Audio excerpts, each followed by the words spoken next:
I'm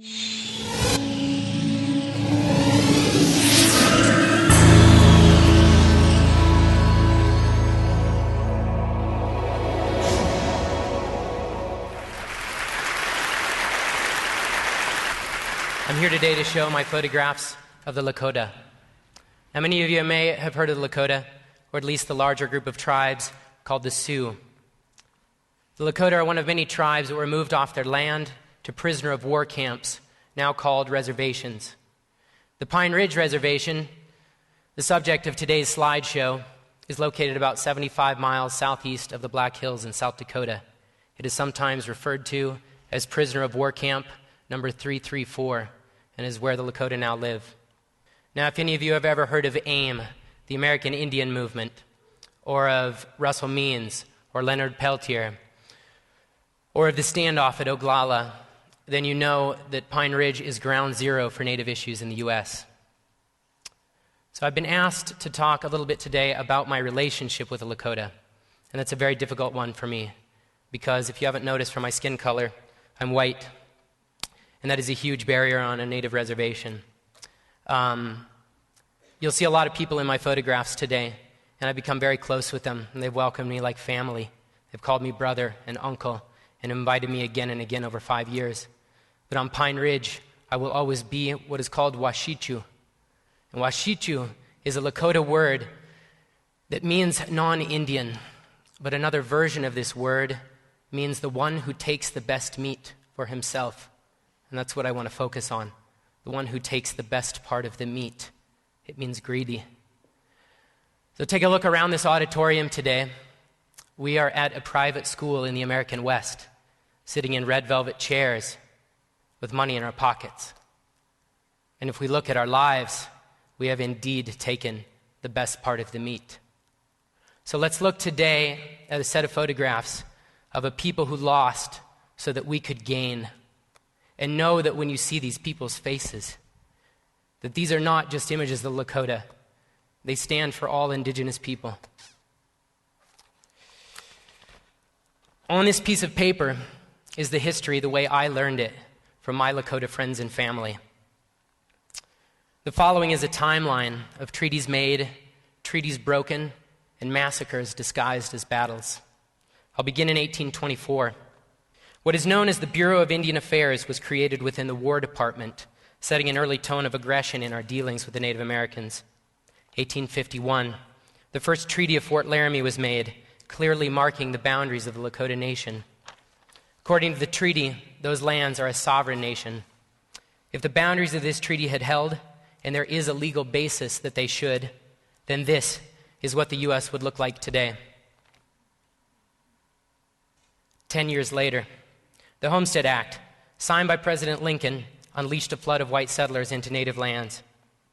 1863, an uprising of Santee Sioux in Minnesota ends with the hanging of 38 Sioux men, the largest mass execution in U.S. history. The execution was ordered by President Lincoln only 2 days after he signed the Emancipation Proclamation. 1866, the beginning of the Transcontinental Railroad, a new era. We appropriated land for trails and trains to shortcut through the heart of the Lakota Nation. The treaties were out the window.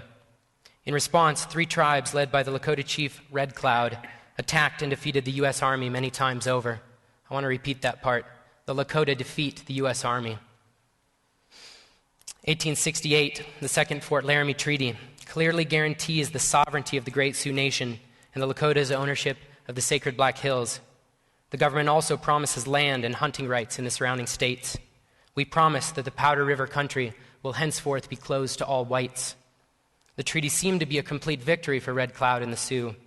In fact, this is the only war in American history in which the government negotiated a peace by conceding everything demanded by the enemy.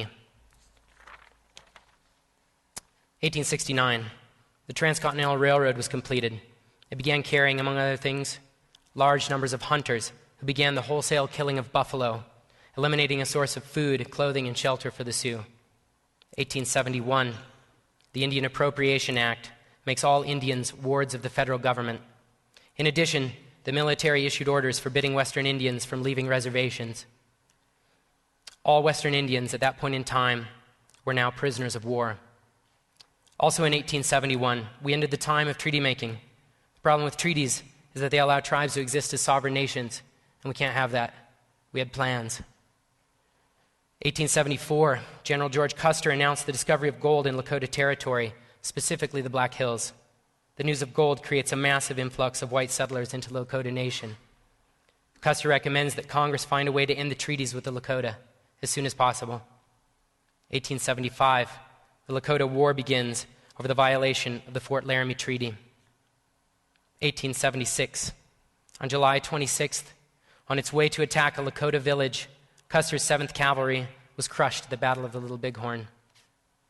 1877, the great Lakota warrior-in-chief named Crazy Horse surrendered at Fort Robinson. He was later killed while in custody.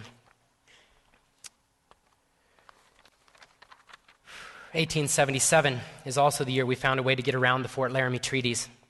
A new agreement was presented to Sioux chiefs and their leading men under a campaign known as Sell or Starve. Sign the paper or no food for your tribe. Only 10% of the adult male population signed. The Fort Laramie Treaty called for at least 3/4 of the tribe to sign away land. That clause was obviously ignored.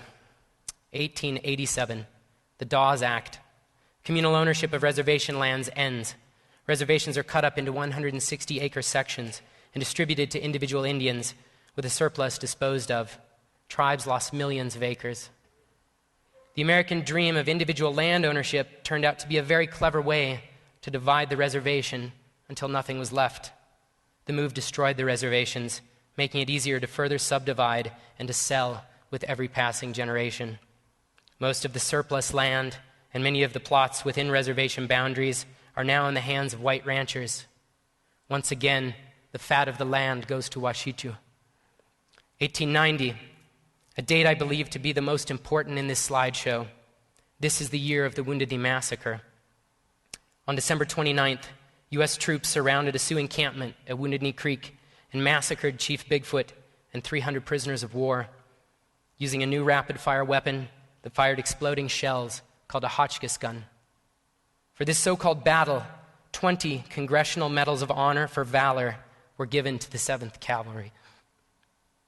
To this day, this is the most Medals of Honor ever awarded for a single battle. More Medals of Honor were given for the indiscriminate slaughter of women and children than for any battle in World War I, World War II, Korea, Vietnam, Iraq, or Afghanistan. The Wounded Knee Massacre is considered the end of the Indian Wars. Whenever I visit the site of the mass grave at Wounded Knee, I see it not just as a grave for the Lakota or for the Sioux, but as a grave for all indigenous peoples. The holy man Black Elk said, "I did not know then how much was ended. When I look back now from this high hill of my old age, I can still see the butchered women and children lying heaped and scattered all along the crooked gulch. As plain as when I saw them with eyes still young. And I can see that something else died there in the bloody mud and was buried in the blizzard. A people's dream died there, and it was a beautiful dream." With this event, a new era in Native American history began. Everything can be measured before Wounded Knee and after, because it was in this moment, with the fingers on the triggers of the Hotchkiss guns, that the U.S. government openly declared its position on Native rights. They were tired of treaties. They were tired of sacred hills. They were tired of ghost dances. They were tired of all the inconveniences of the Sioux. So they brought out their cannons. "You want to be an Indian now?" they said. Finger on the trigger.